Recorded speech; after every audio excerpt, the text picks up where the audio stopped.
As ons dink aan die geboorteverhaal van Jesus, as jy die evangelies gaan lees, dan kom jy agter, daar's 'n woord wat keer op keer voorkom in die geboorteverhaal van Jesus.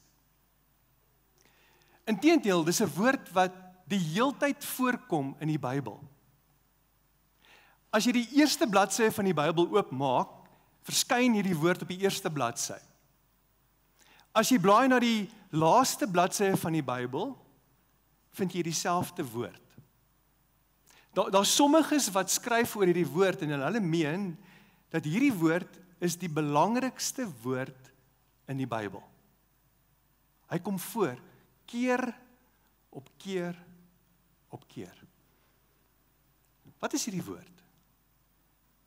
Dis hierdie woord, aanskou.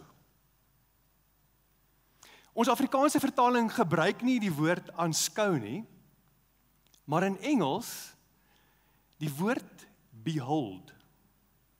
Afrikaans word hy 'n bietjie flou vertaal met kyk of sien. Dink gou saam met my na voorbeelde in die Bybel waar hierdie woord voorkom.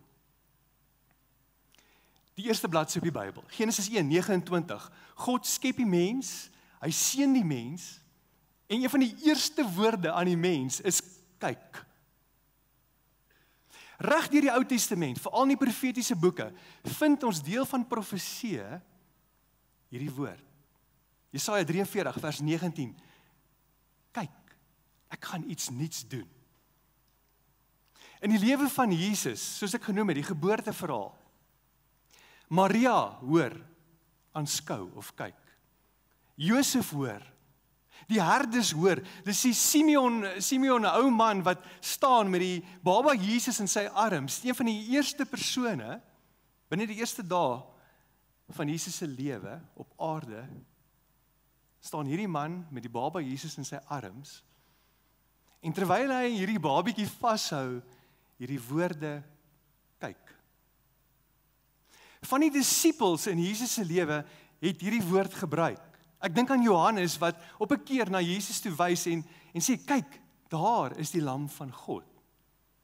Teen die einde van Jesus se lewe op aarde, net voor sy hemelvaart, bring hy sy disippels bymekaar, Matteus 28 vers 20, en hy sê, en kyk, ek is met julle tot aan die volëinding van die wêreld. Kry jy die gevoel vir hierdie woord? Die laaste bladsy in die Bybel, Openbaring 21, ek dink is daar by vers 5, waar God self aan die woord is. En God sê, kyk, alles gaan nuut word. Hierdie woord kom voor weer en weer en weer. Maar wat beteken hierdie woord? Sien, wanneer ons dit in Afrikaans vertaal met kyk of met sien, is dit nie bloot net om met ons fisiese oë te kyk of te sien nie. Dis 'n kragtige woord. Dis 'n woord wat vir jou sê, kom, let op, gee aandag. Dis 'n geestelike wekroep. Iemand stel dit so, dis amper soos 'n alarm wat afgaan en vir jou wil sê, wees bewus van God se teenwoordigheid. 'n uitroepwoord in die Bybel. Maar hoekom is hierdie woord so belangrik? Want elkeen van ons wat vanoggend hier sit, van die jongstes wat hier sit, tot van ons oudstes en almal tussenin, ons word gemaak om op 3 maniere te kan sien. Heel eerstens, ons fisiese oë. En wat 'n geskenk is dit nie om te kan sien nie. Nou van ons moet nou lense dra om beter te kan sien. Maar dit is verskriklik as jy hierdie geskenk van om te kan sien verloor.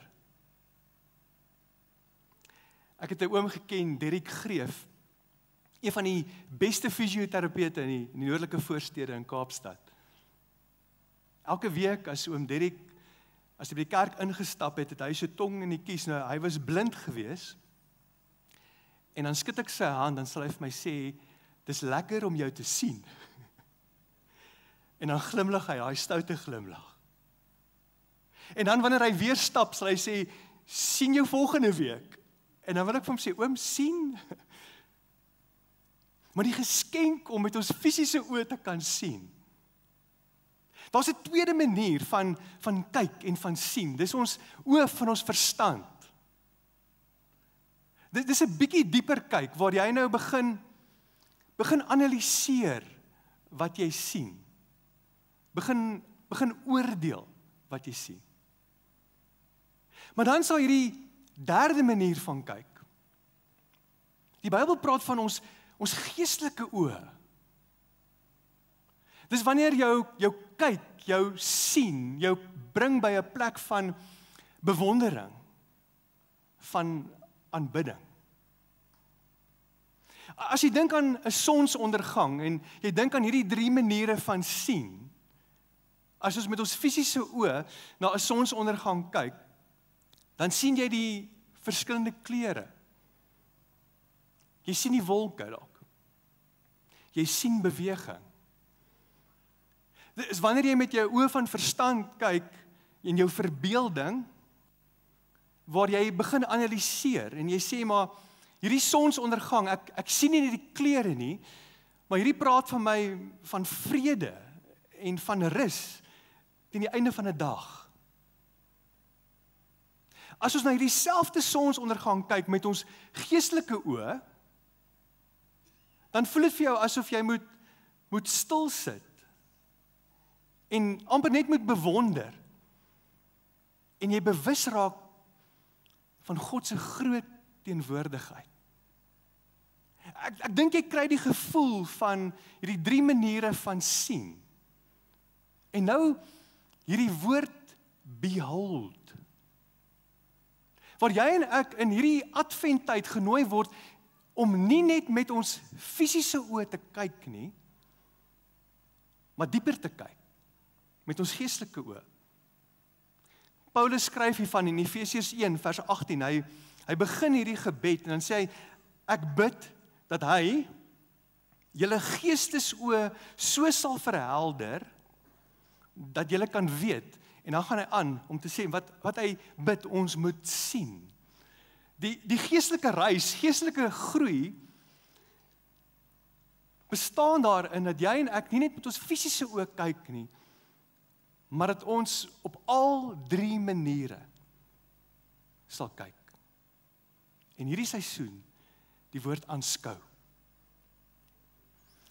Kom ons gaan vanoggend na die eerste mense wat geroep word, wat uitgenooi word om met die geboorte van Jesus te aanskou.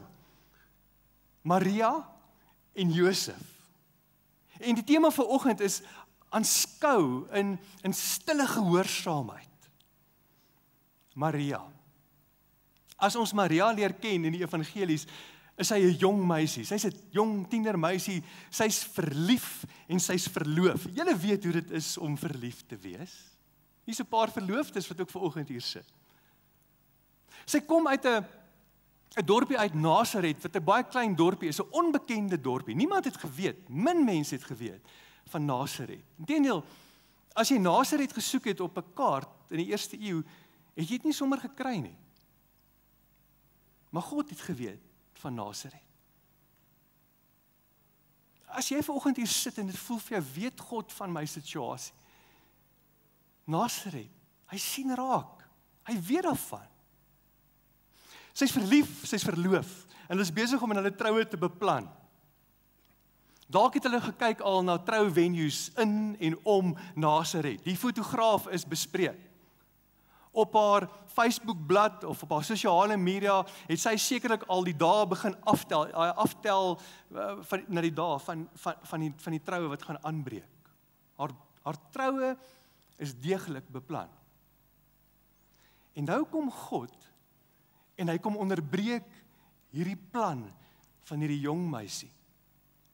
Het jy al gevoel God kom en hy onderbreek jou plan? Jy het 'n plan gehad. Jy het gedink, maar dis hoe die toekoms gaan lyk, dis hoe my jaar gaan lyk, as ek net moet dink aan hierdie jaar, 2025, en ek dink aan ons gemeente, besef ek, hier's soveel van ons wat onverwags gevang is deur iets wat in jou lewe gebeur het, hierdie jaar, jy het nie beplan nie. En God kom onderbreek hierdie plan van hierdie meisie. Weet, dalk het jy al 'n begroting uitgewerk, jou begroting is uitgewerk, jou doelwitte is neergesit, jou prentjie van die toekoms is daar. En God kom onderbreek. Hier is die woorde. Hier is die woorde wat sy hoor van hierdie engel wat aan haar verskyn. Lukas 1 vers 31. Hy sê, en kyk, hier is die woord, kyk, aanskou, behold, sien, let op, en kyk, jy sal swanger word en 'n seun baar en jy moet hom Jesus noem. Dink gou vir 'n oomblik oor hierdie opdrag, hierdie uitnodiging. Hierdie jong meisie. Sy het so baie wat op die spel is. Haar reputasie vir een ding. Hoe moes dit vir haar gewees het om nou terug te gaan na Josef toe, haar verloofde? As jy nou in 'n verhouding is, of jy al ooit verloof was, of getroud, dink gou, sit jouself in haar situasie. Jy moet terugstap na jou verloofde toe en vir hom sê, ek het nuus. Ek is swanger. En die babatjie is nie joune nie. Sy moet teruggaan na haar ouers toe. Haar skoonouers. Haar reputasie is op die spel, hierdie klein dorpie, hierdie dorpie waar almal mekaar ken, kan jy dink hoe het Nasaret en sy mense gegons in daardie tyd. Haar reputasie is op die spel. Maar dis nie net haar reputasie nie, dis haar toekoms. Wat as sy teruggaan na haar verloofde toe en hy besluit om haar te los? En ons weet, dis wat uiteindelik in sy gedagtes aan die gang was. Haar reputasie, haar toekoms, maar meer is dit, haar lewe. Sy het groot geword met die Joodse wet. Sy weet, jy kan terugblaai na Deuteronomium 22 toe. Daar's duidelike wette wat sê as 'n jong meisie nie getroud is nie en swanger word, het hulle reg gehad om haar te stenig. Haar lewe is op die spel. Maar Maria hoor hierdie woorde. Aanskou. Kyk. En haar eerste reaksie is, hier is ek, Here, ek is tot u beskikking. En dan doen sy iets baie interessant, en ek wil jou los en uitdaag en uitnooi met dit wat sy doen, sodat jy en ek het ook dalk in ons lewe kan toepas in hierdie Desember maand. Sy verander van plek en van pas. Sy pak haar tassie en vir 3 maande, lees ons, gaan bly sy by haar familielid Elisabeth, wat ook swanger is. Sy verander van plek en van pas.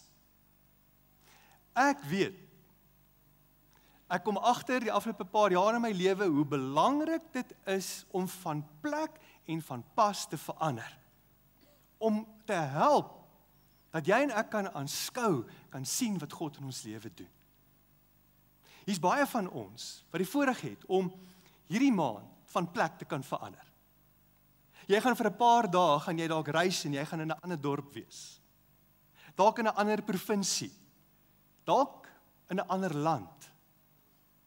Gebruik die geleentheid waar jy op 'n nuwe plek is, met nuwe ritmes, met mense dalk met ander gebruike, dalk by jou familie, om te sê, Here, ek's in 'n nuwe omgewing, in 'n ander omgewing as die normale omgewing vir hierdie jaar.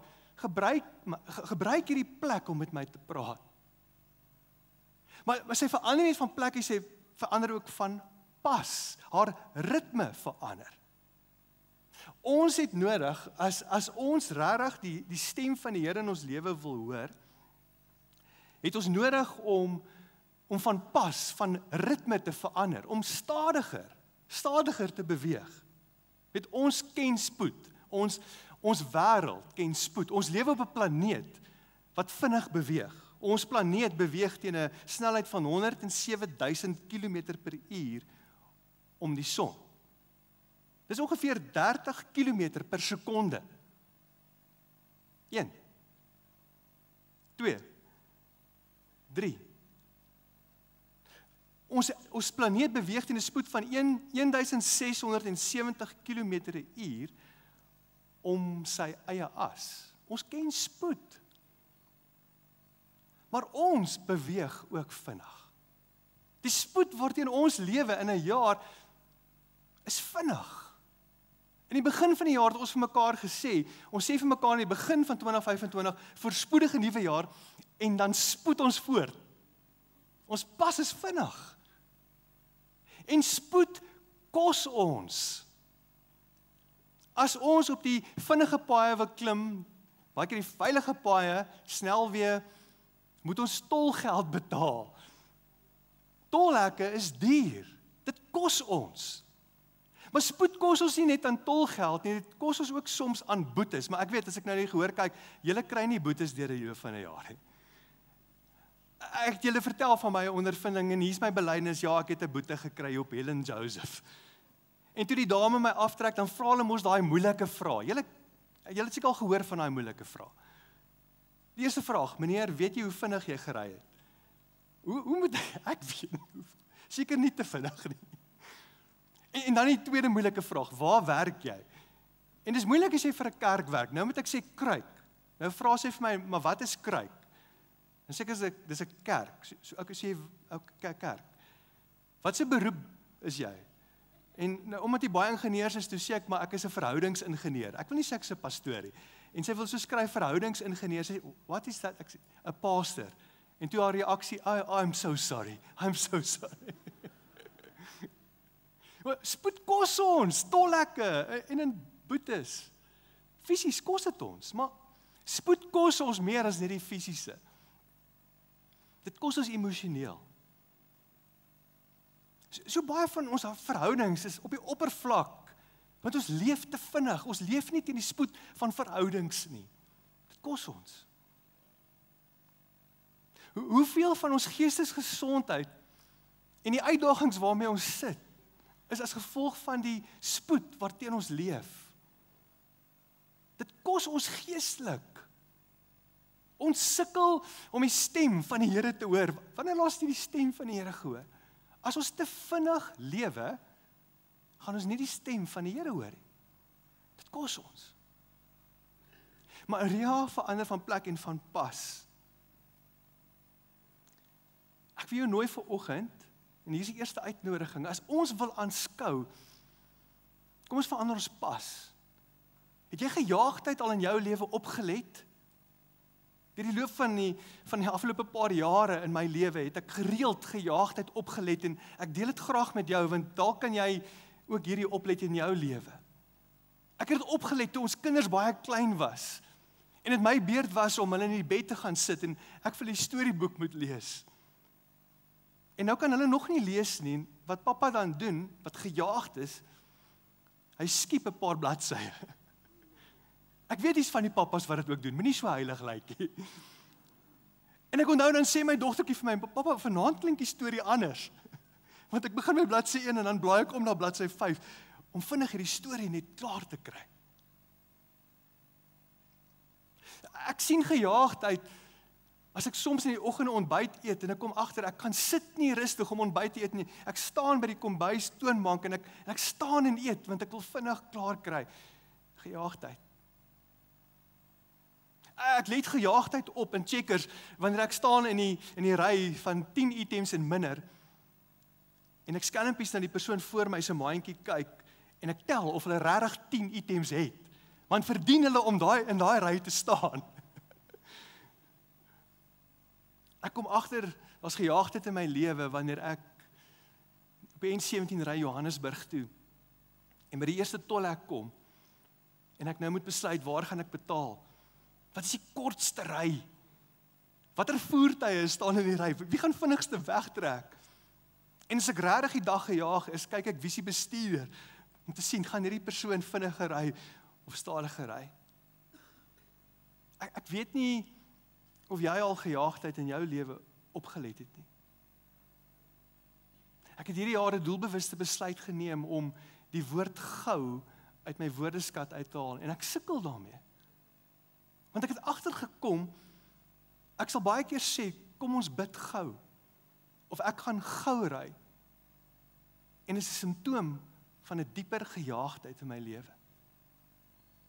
Maria kom, en die engel sê vir haar, aanskou, en om te kan aanskou, en die grootste vyand van werklike aanskou, is die spoed waarteen ons lewe, verander sy van plek, en sy verander van pas. Hoe kan jy jou pas verander hierdie jaar, of hierdie seisoen, hierdie Desember seisoen, en daar kan ek 2 goed hier noem. As jy iemand is wat gereeld deur die loop van die jaar baie tussen mense is, kom hierdie Desember maand op 'n plek waar jy een kant kan gaan. Deur die loop van jou week, jou dag, stil kan raak. Maak tyd daarvoor. Aan die ander kant, as jy iemand is wat min deur die loop van die jaar by mense uitkom of kuier, dalk is hierdie Desember maand juist die tyd waar jy intentioneel moet dink, hoe kan ek meer by vriende en familie uitkom? En saam met hulle sit en luister en teenwoordig wees. Daar's 3 hulpbronne wat ek vir jou wil noem, wat ek oor die afgelope tyd baie hulpvol gevind het. Kry vir jou 'n hulpbron, wat jy tydens hierdie adventtyd kan deurwerk en kan deurbid en deurdink. Daar's 'n boekie van Tim Keller, The Hidden Christmas, en ek het hom al 2 adventjare na mekaar deurgelees. Dis 'n baie dun boekie, wat gaan oor die geboorteverhaal van Jesus en die betekenis vir ons vandag. Aanlyn is daar 2 ander hulpbronne. The Bible Project het baie goeie advent hulpbronne. Jy kan net intik Advent Bible Project, en dan die een wat ek hierdie jaar deurwerk is Practicing the Way, 'n advent program, wat vir ons in 4 weke vat, hierdie temas van advent, hoop, liefde, blydskap, en uiteindelik by die geboorteverhaal van Jesus. En dalk het jy nodig om 'n bepaalde program te vat, wat jy deurwerk, om jou pas en plek te verander. God kom heel eerstens na Maria toe, en dan sien ons, hy kom ook na Josef toe, met hierdie selfde uitnodiging, die uitnodiging om te aanskou. Ons ken die verhaal van Josef en Maria.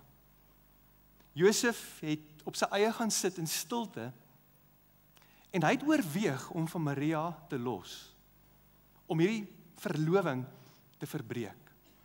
Terloops, hy het gekyk met sy eerste stel oë, sy fisiese oë.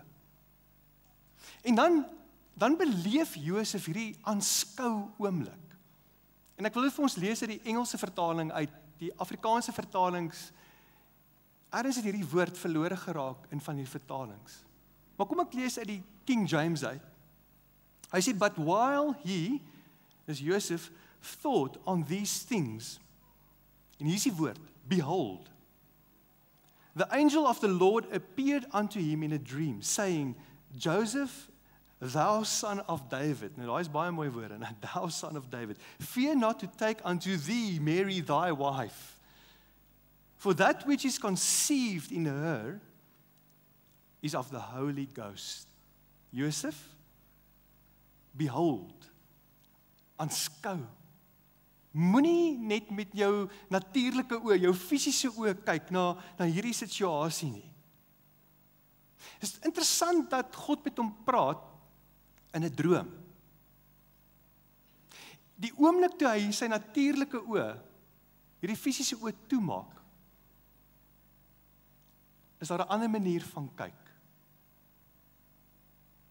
En ek dink ons het ook nodig, dis deel van daai een kant gaan, om ons fisiese oë toe te maak, en toe te laat dat God 'n dieper manier van kyk, van aanskou in ons lewens laat gebeur. Waar kyk jy op die oomblik net met jou natuurlike oë? Sy situasie het nie verander nie, maar sy perspektief verander totaal en al. Is daar 'n verhoudingssituasie waar jy dalk kyk met jou natuurlike oë, of is daar 'n finansiële uitdaging, of 'n besluit wat jy moet neem oor jou toekoms, of 'n gesondheidsuitdaging? Ek dink aan ons wat kinders het, of kleinkinders het, en dalk bid jy vir 'n kind of 'n kleinkind wat die Here nie dien nie, en dit voel vir jou, jy sien nie verandering nie, jy sien nie 'n openheid, jy sien nie groei nie, Maar ons kyk dalk net met ons natuurlike oë. Dis hierdie aanskou wat vir hom help om perspektief te kry. Weet, sy chaos begin te lyk na 'n goddelike plan. Sy skande word 'n roeping, sy onsekerheid word vertroue, sy stilte word gehoorsaamheid. Ons lees dan nou, Matteus 1 vers 24, hy sê, toe Josef uit die slaap wakker word, het hy gemaak soos wat die engel vir hom beveel het, en hy het met Maria getrou. Dis vanuit aanskou, hierdie dieper kyk, dat hy kom en Maria kom na 'n plek van gehoorsaamheid. Dis die skrywer Mary Oliver, sy maak die volgende stelling, en ek wil jou nooi om te dink oor hierdie stelling. Sy sê, attention is the beginning of devotion.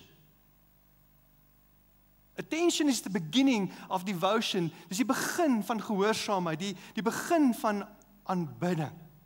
As ons amper soos 'n formule moes skryf, sal dit wees, aanskou, vertrou, gehoorsaam.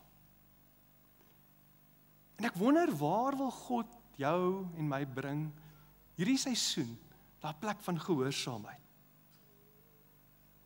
Maria en Josef word die eerste, kan ek hierdie woord gebruik, aanskouers. Na hulle word die sirkel groter. Die skaapwagters word aanskouers. Volgende week kyk ons na die skaapwagters. En uiteindelik kring hierdie sirkel van aanskouers uit, tot vandag, tot by jou en by my. Gaan ons ja sê, hierdie adventseisoen, om te sê, Here, ek gaan stil word, my pas verander, om te aanskou. Jy sien, hierdie is die gevaarlikste seisoen van die jaar. Hoekom sê ek dis 'n gevaarlike seisoen? Want jy en ek word omring, waar ons kom, word ons omring met die geboorteverhaal van Jesus. Ons hoor dit in die Kersliedjies. Ons het dalk in ons huise liggies opgesit, dalk het ons afbeeldings of uitbeeldings van die geboorte van Jesus met die skape en die krib en Maria en Josef. Ons stuur vir mekaar prentjies rond wat sê the reason for the season, en alles met mooi bedoelings. Maar hier is die gevaar. Ons kan omring word deur die boodskap van Jesus en hom nog steeds mis. Nog steeds aangaan met ons besig wees. Nog steeds deel wees van hierdie kultuur se stroom wat vir ons sê, this is the silly season. Ek kies om te sê, hierdie is nie die silly season nie. Vir my gesin, gaan hierdie die seisoen wees van aanskou. Kom ek vat jou terug na die opstanding van Jesus. Jesus Christus sterf. Op die derde dag, die Sondag, staan hy op uit die dood. Kan jy onthou hoe het hy daai eerste dag spandeer? Nie met 'n groot fees, met 'n veldtog of toesprake aan duisende mense nie. Jesus trap die deure van die dood en die doderyk plat, en hy sien 2 disippels, wat hulle rug gedraai het op Jerusalem, hulle geloofstassies gepak het, en teruggaan na hulle huis toe. En Jesus op die grootste dag van die heelal se geskiedenis, stap hy 12 kilometer saam met hierdie 2 mense, en raai wat? Hulle herken hom nie. Hulle besef nie, dis Jesus nie. Hulle kyk met hulle fisiese oë, maar hulle sien nie. Hulle is siende blind. En is in hierdie 12 kilometer wat Jesus vir hulle vertel, hy begin met die Ou Testament, en hy vertel hulle hoe al die dele van die Ou Testament wys na Christus Jesus. 'n Bybelstudie saam met hulle. Ek wens, as daar ooit 'n podcast is, wat ek so graag wil luister, is dit daai podcast. Eintlik 'n podcast, die 12 kilometer saam met Jesus. Jesus daag op saam met hulle by hulle huis. Hulle gaan sit. En Jesus neem brood in hulle huis. Hulle gaan saam nagmaal gebruik. En iets gebeur toe Jesus hierdie brood breek. Kom ons lees saam. Terwyl hy, dis Jesus, saam met hulle aan tafel was, toe neem hy die brood, hy vra die seun, hy breek dit en hy gee dit vir hulle. En toe gaan hulle oë oop en hulle het hom herken. Maar hy het uit hulle gesig uit verdwyn. Die mense se oë gaan oop. Hulle wat nie kon sien nie, sien skielik wie dit is wat saam met hulle is. En ek wil jou nooi vanoggend, ons gaan saam nagmaal gebruik. As jy van hierdie brood neem, van hierdie druiwesap neem, kom ons bid hierdie gebed. Maak my oë oop, Here. Maak my oë oop hierdie seisoen. Dat ek iemand sal wees wat nie net sien nie, maar aanskou. Kom ons bid saam. Here, dis my gebed vir ons elkeen hierdie adventseisoen. Dat ons sal aanskou. Soos wat ons gaan plek verander, gaan pas verander. Soos wat ons natuurlike oë toemaak en stil word, Here. Mag ons op 'n dieper manier kyk. Mag ons nie net sien nie, maar mag ons aanskou. Dankie vir u liggaam wat vir ons gebreek is. Dankie vir u bloed wat vir ons gevloei het. U is die rede vir hierdie seisoen. Ons eer u in Jesus naam. Amen.